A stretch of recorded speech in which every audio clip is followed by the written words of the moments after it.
The next stop is On the Radar Radio. Stand clear of the closing doors, please. Yeah.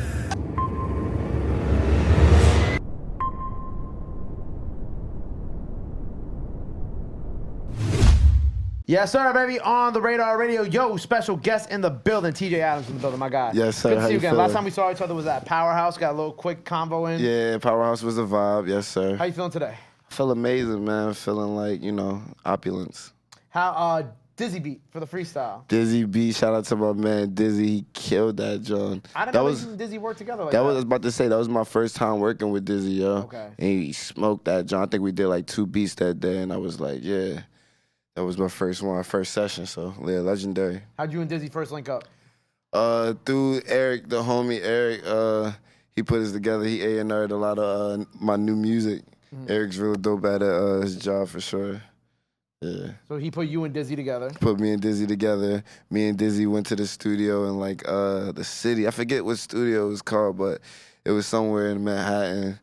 We kicked it, you know what I mean? And we just made some dope shit. I got a couple new Dizzy. I think my next single might be a Dizzy beat. Do you spend a lot of time going back, or do you live in New York now? Do you spend a lot of time going back and forth from like Philly to New York? Or? I go back and forth between LA and New York a lot. Okay. I go to Philly to see the fam, tap in with everybody, feel the culture out. And, I'm usually out here in LA though. Mm. Yeah. What does the show shoot? Does the show shoot out here or was it in LA? The show is in Jersey, cuz. In Jersey, for yeah, real? we shot a lot of the things in Jersey. We just did like a little screening over at Jersey, exactly where we shot season 3 at. For the final season. For the final season, bro. You tapped in? You watching it? I have been watching it. Okay.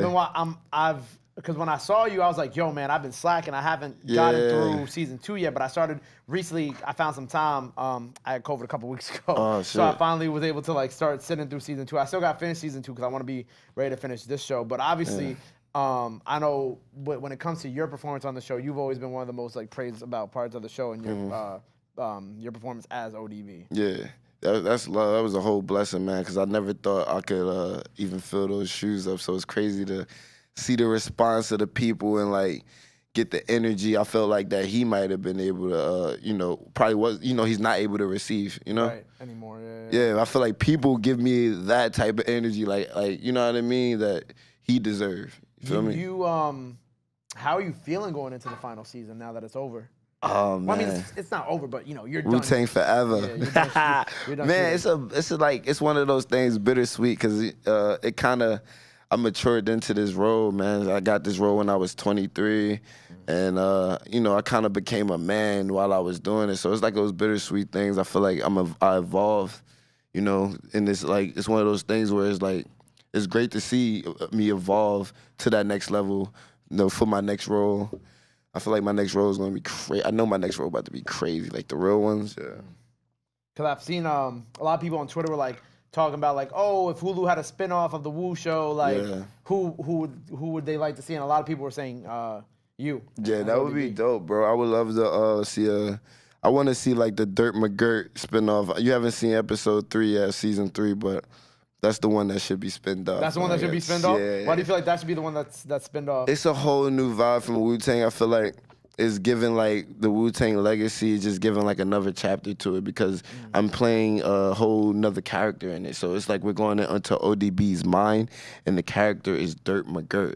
So he's like this 70s comedian, and he's like playing this comedy club, and it's just a whole nother. I think it's nothing like this on television. It hasn't been nothing like this on television for like 20, 30 years, yo. Wow. Yeah. So as you begin to put the Wu-Tang era of your life behind you, because as season 3 begins to be shown and wraps up, right? Are you, and we're talking about your next role, right? Yeah. Are you leaning more to like kind of sticking with acting being the main thing or music? Or are you always gonna try to keep it a balance? I feel like I'm gonna keep it a balance, man. I don't think I'm gonna do that real well. I feel like, I always made music, so I'm always gonna make music, and I feel like the acting shit is really fun. Like I really enjoy acting, going to new cities, doing trying new experiences, becoming new characters. Like I feel like I'm gonna balance both out. So you might see me with like a hit show or movie out and the classic album same year type shit.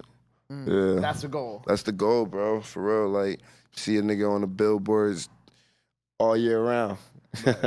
I was about to say, like, did you ever, when you started really kind of focusing on the music, were you ever concerned about being taken seriously as an artist because of your acting background? Like, did you ever feel like, oh man, like maybe they won't take me seriously in this way because, you know, they think of me as, you know, TJ the actor, not TJ the artist, or TJ the guy who plays ODB, not TJ the artist. Did you ever think about that? Were you ever concerned?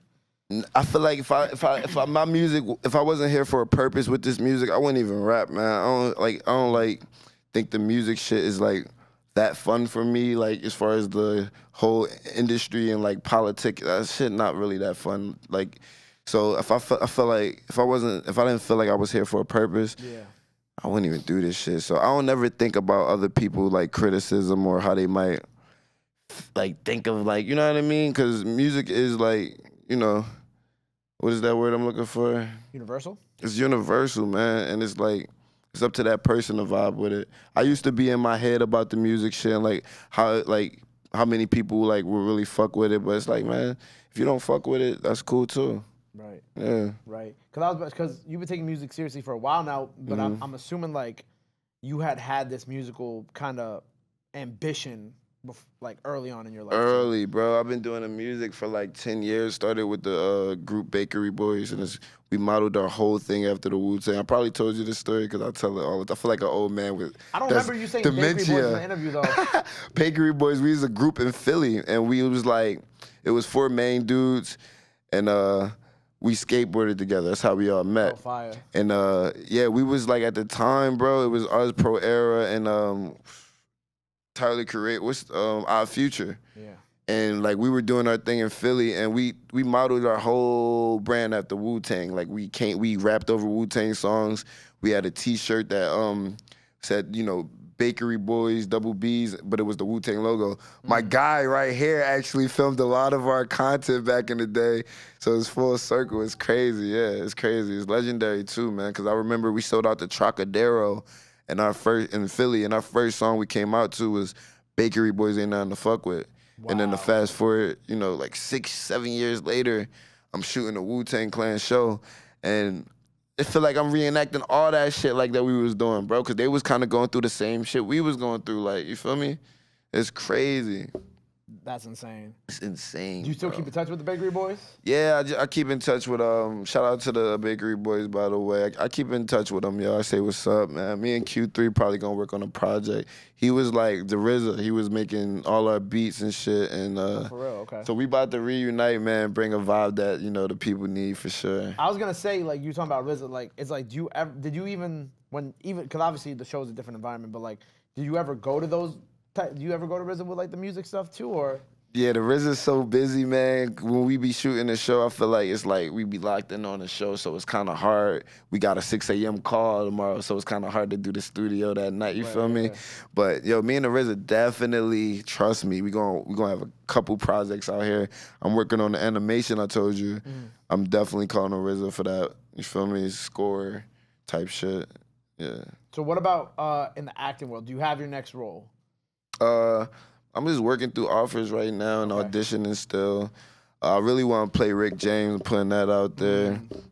Static Shock, of course, that's one of those things. Like Rick James and Static Shock is like the two that I'm really working towards. Static Shock. Yeah, who else gonna play Static Shock, bro? I don't know why the kid is like, the character looks like me. I don't know why. And I skateboarded and I'm from the hood and I feel like it needs to be like a person like me. If they don't call me, it's not gonna be done right. I'm so shocked that Static Shock hasn't gotten like a live action adaptation yet too. It's pretty insane because they didn't call me. That's the only reason.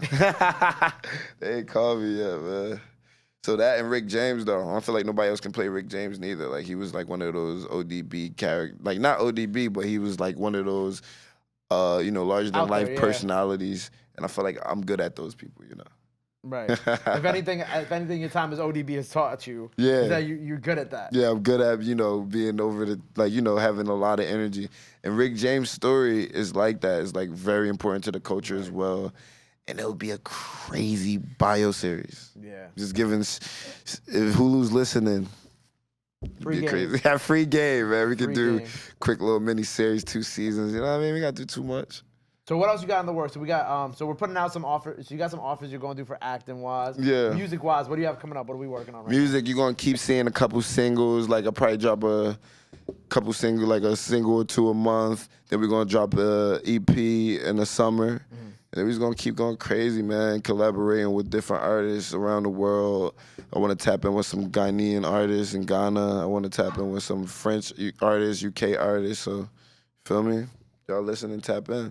Word, man. Well, I'm excited for you. You know what I'm saying? Yeah. Congratulations on everything. By the I time y'all see appreciate this, that. On the Radar freestyle out now. So go run that up. Shout out to my boy Dizzy Yeah. Banko on the beat. Yes, sir. Before we get out of here, anything else you want to let the people know, where they can follow you at, all that good stuff. Now is the time to do it. This camera right here. Yo, follow me on all social media platforms. TJ Adams, like ATOMS Science, man. There you go. Yeah. Make sure you go follow him. Go run up everything he has out now, all the music. Yeah. Wu-Tang Show Season 3. Make sure you go watch that. Final season.